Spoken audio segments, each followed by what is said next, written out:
It's been a very tumultuous year. It's been a year in which there have been some very nasty surprises. We have seen what has happened in Europe. We've seen what's been happening in the Middle East. We've seen the fall of the Syrian government, the Syrian regime of the Assad family after over 5 decades. Street protests led to the overthrowing of the Sheikh Hasina government after almost 16 years in power. And Bangladesh is in a bit of a flux right now. Nobody knows what the next steps are going to be. Nobody has a clear flight path to how the government and the country is going to move forward in 2025, and we'll come to that later. The Pakistan military had done everything possible to degrade and dismantle Imran Khan and his Pakistan Tehreek-e-Insaf. BJP people were even ambitious enough to talk about getting something like 400 seats in parliament. But when the results came out, again, it was a bit of a surprise. India will have to see how we deal with the Trump administration because whether we like it or not, the American influence is quite important in the subcontinent.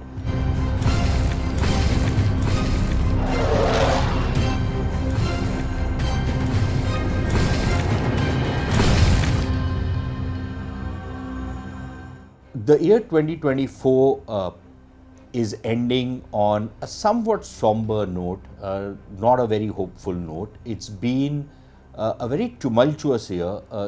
It's been a year in which there have been some very nasty surprises, and it's been an year which hasn't really set the pace for 2025 to be any better.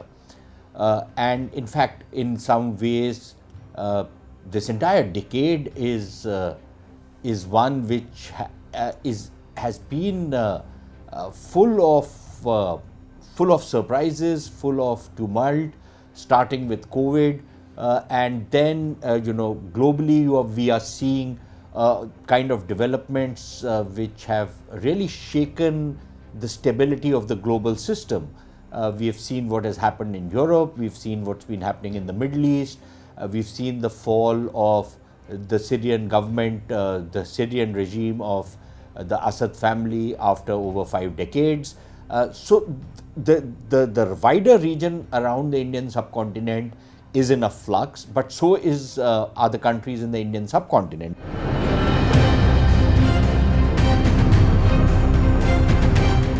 In 2024, it was a year of elections globally.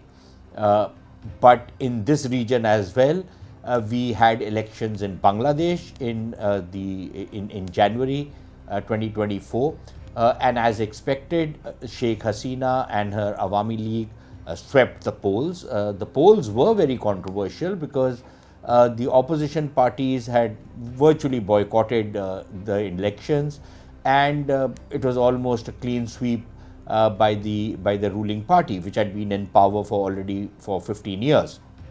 But that set the stage for what followed, because the pressure was building up in the system in Bangladesh, and then all that it took was a tiny spark, a judgment by the courts upholding the reservation for children of or the progeny of people who had been involved in the freedom struggle against Pakistan, and that led to a series of events. And I'm not getting into the details of whether those were orchestrated, not orchestrated, but what is important is that the street protests led to the overthrowing of the Sheikh Hasina government after almost 16 years in power. And Bangladesh is in a bit of a flux right now. Nobody knows what the next steps are going to be. Nobody has a clear flight path to how the government and the country is going to move forward in 2025, and we'll come to that later. In February, we had another election, this time in Pakistan, and this was an election which was completely stolen. It was an election in which nobody had really given Imran Khan's PTI any chance. the military regime in Pakistan, and I call it regime advisedly because everything is controlled by the army. Even the current dispensation is more or less a kind of a puppet regime with a civilian facade, but otherwise everything is controlled by the Pakistan military. The Pakistan military had done everything possible to degrade and dismantle Imran Khan and his Pakistan Tehreek-e-Insaf, and their election symbol had been taken away from them, the party had been broken, whatever could be done had been done against the PTI, and yet when the election takes place, it was a massive surprise because suddenly there were these independent candidates, each of them with a separate election symbol. But I think hats off to the organization of the PTI that they were able to convey to their voters who actually represented the PTI, and all of these independents started leading the polls, and according to some projections could have certainly attained a simple majority, but could have even reached the two-third majority in the National Assembly. And by the evening, by the late evening, when it became clear that the current ruling party, Muslim League Nawaz, was losing very, very badly, and according to some estimates, it would have been lucky if it had got 24 seats. Even Nawaz Sharif's own election is in doubt. The reports are that he had lost his election and was made to win by a sleight of hand. The current defense minister, which is quite a misnomer really, the guy controls nothing, he's just a rubber stamp. He had lost an election to the mother of one of his previous rivals, an old lady. He had lost the election, but his election was handed over to him on a platter by the military by changing the results. So it was a completely stolen election. And then in May, we had the results come out of this marathon and the mother of all elections, the Indian general election, which had gone on for almost 6 weeks, multiple phases of voting. And that also was a surprise because after 10 years in power, Narendra Modi was looking for a third term, and the expectations and the projections were that the BJP will romp home comfortably, might even be getting a 2/3 majority, and BJP people were even ambitious enough to talk about getting something like 400 seats in parliament. But when the results came out, again it was a bit of a surprise because the BJP was not even able to cross the halfway mark. Its tally was restricted to 240, and it had, although it had its pre-poll allies, and was able to form the government, and Mr. Modi got a third term. And then finally we had an election in Sri Lanka, where again a party which had, just you could count the number of MPs that they had on the fingers of one hand. Their candidate won the presidential election comfortably, Mr. Anura Dissanayake, and this is a party which has had a very troubled history in Sri Lanka. The JVP, they won, their candidate won the presidential election, and later on in the year they even swept the parliamentary election, getting a 2/3 majority from around 3 or 4 seats which they had in the previous parliament. So we've had an election in Sri Lanka, and then we've had a couple of regime changes.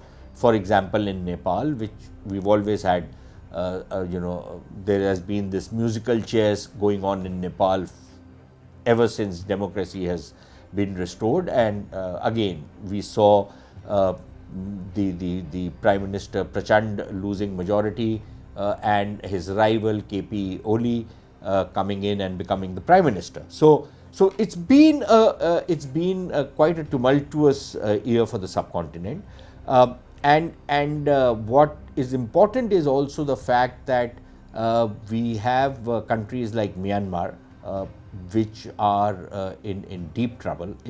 It's almost heading towards state failure. There's a civil war going on in Myanmar. Some of it is spilling over into India, and nobody knows how Myanmar is going to be able to stabilize. It had an army which, for the longest, was controlling all the power in the country. Even whatever little democracy had been restored earlier was literally on the sufferance of the army, and then the army decided a couple of years back that they had enough of that democracy. A coup was mounted, and since then things have spiraled out of control. Now, something similar could be happening, for example, in Pakistan, on India's west, and something similar has happened in a sense in Bangladesh, where there was this uprising. Like I said, whether it's orchestrated, spontaneous, I'm not getting into that debate. But what has happened in Bangladesh is that a kind of an interim government has been formed, but there is, like I said, no roadmap, no flight path on how things are going to proceed from here. And this is the setting when we go into 2025.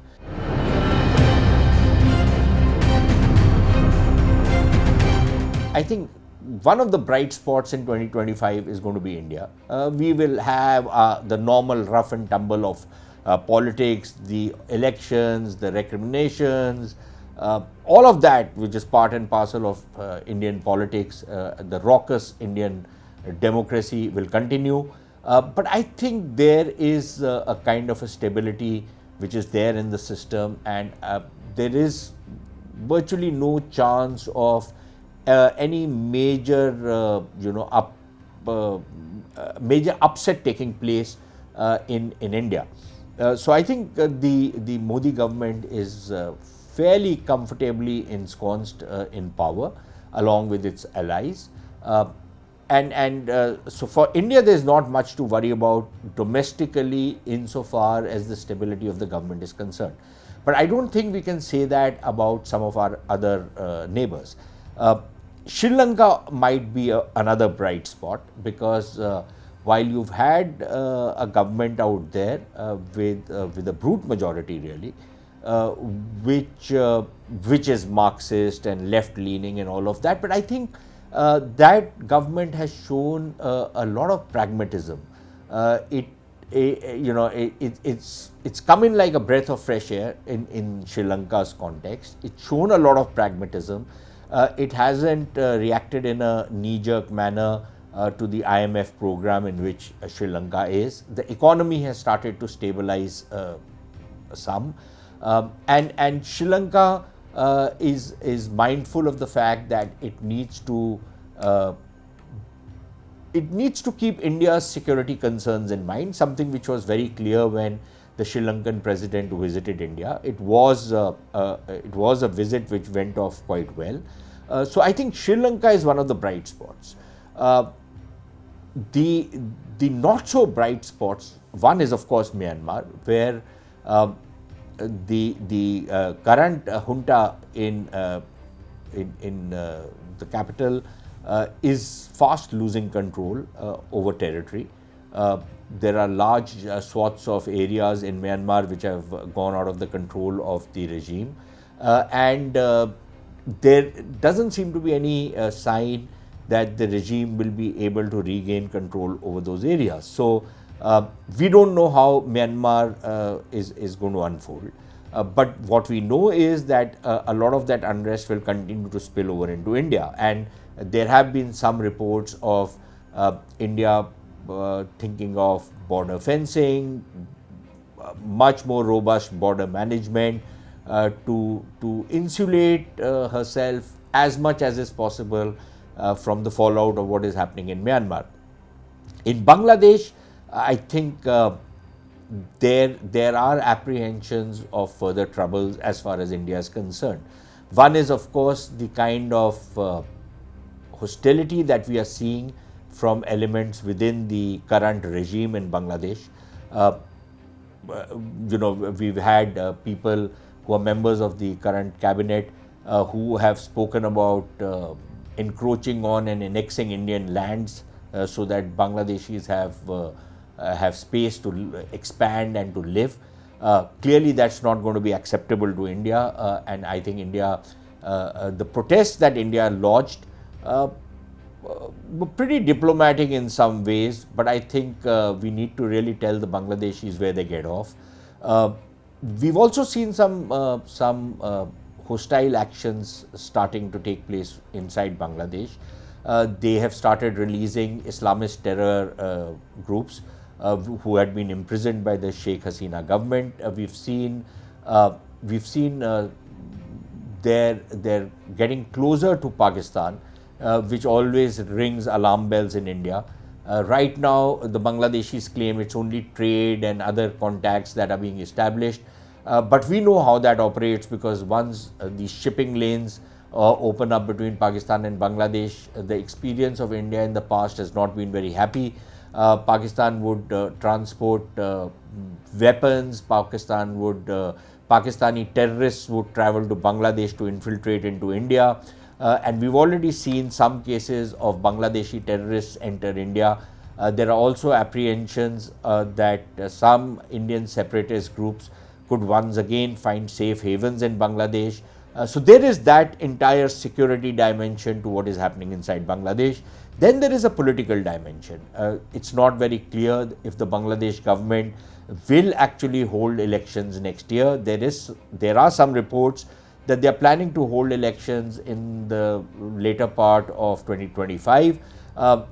But there are also allegations which are now being hurled against the current regime that they are trying to set up a king's party. Now this is peak Pakistan, and in some ways Bangladesh seems to be rediscovering its eastern its roots that lie in Pakistan and its eastern Pakistan, East Pakistan origins, because King's Party is a favorite tool of the Pakistan army.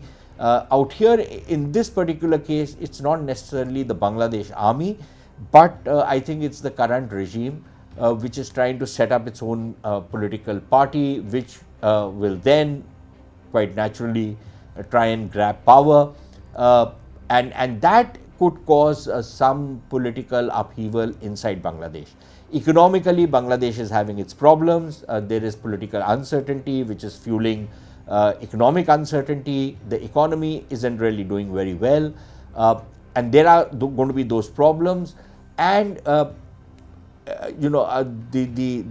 regime of Muhammad Yunus and his cabal had been supported by, or is being supported by the EU and the US and some of these other Western powers. But maybe when the Trump administration takes control, will that same level of support be given to Bangladesh? And I think there's a big question mark over it.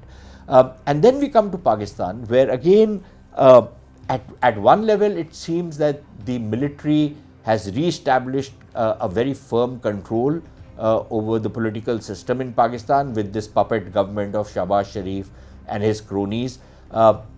But things are not really working. The economy is not really picking up, although it has stabilized some, but it isn't picking up. It still pretty much is in the ICU. One slight shock and it could go into a tumble once again. So the economy is in a bad shape. Politically, the government is not able to get the kind of support it needs. Some of its coalition partners are now kind of getting a little skittish. That does not mean that the coalition is going to break up, because one of the main coalition partners, the Pakistan People's Party, is yet another puppet or a proxy of the Pakistan army now, and will not pull out support until it receives a nod, a wink and a nudge from the Pakistan military. So the coalition is not collapsing just yet, but I think the strains within the coalition are visible. What is also likely to happen is that this current dispensation is not being able to marshal the kind of political support it hankers for, not just to outmaneuver Imran Khan, who remains politically the most popular man in Pakistan despite his incarceration, and a nightmare, a migraine really, for the military dispensation that is currently ruling. And they have no idea on how to put a leash on the man. There is some talk of some kind of political reconciliation, some kind of talks, but I think the conditions for any kind of political reconciliation, any kind of accommodation, are virtually non-existent, because the demands being made are such that they are not going to be acceptable to either side. So politically, there will remain the kind of problems that 2024 saw in Pakistan, and these problems are only going to increase. On the security front, things are deteriorating. We've just seen the Pakistanis launch airstrikes into Afghanistan in retaliation to a terror attack in South Waziristan. The Afghan government, the Taliban government in Afghanistan has reacted, but not in a way that would overly concern the Pakistanis. No, there is going to be no open hostilities between the Taliban and Pakistan, but I think the security situation in Pakistan is going to continue to deteriorate. The TTP and its affiliated organizations are only expanding their area of operation and the intensity of their operations. And then you have the Baloch, who are also doing something similar. Their influence, the Baloch separatists and the militant organizations, their influence has expanded manifold. There are many areas where the writ of the government of Pakistan simply does not run anymore. This is, if you look at the trans-Indus areas in KP and in Balochistan, there are large areas where the government does not exist during the night. It only exists and barely during the day. So I think the situation in Pakistan is going to not improve considerably. Neither are relations between India and Pakistan likely to take off. No telltale signs of that happening. Partly because we've seen the regime in Islamabad, which is controlled by Rawalpindi, trying to ratchet up tensions with India, not just on the Khalistan issue, but also on the issue of Kashmir. We've seen a certain spike in attacks as far as Kashmir is concerned. So I think that relationship is going to remain frigid, and not to rule out the possibility of it becoming actually quite hot, the situation along the borders. That is, if the provocations cross a certain threshold. All in all, I think for India, some security challenges are going to continue to increase on both the western and eastern flanks. And so it's basically East Pakistan and West Pakistan coming back together in some ways. And we will have to see how we manage that particular dimension of the problem, because for at least for the last almost 2 decades, the eastern flank had been taken care of by a friendly government in Bangladesh. That does not seem to be happening anymore. And then you extend the eastern flank to Myanmar and things become even worse.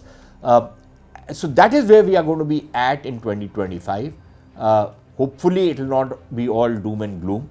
There might be many other things that we can look forward to, including things winding down in Europe, on the Russia-Ukraine front, with the Trump administration coming in. India will have to see how we deal with the Trump administration, because whether we like it or not, the American influence is quite important in the subcontinent, and if we can get it to work in our favor, then that is something that we should strive for. And of course, there will be the continuing challenges of China. We've had a border agreement of sorts with them, but that does not mean that it's all hunky-dory from here on. The problems with China are going to remain. The strategic challenge that comes from China is not going away. In fact, it's going to get even more onerous for us going forward. So that is what the scenario looks for 2025. Let's keep our fingers crossed and hope the year turns out to be much better than what 2024 was.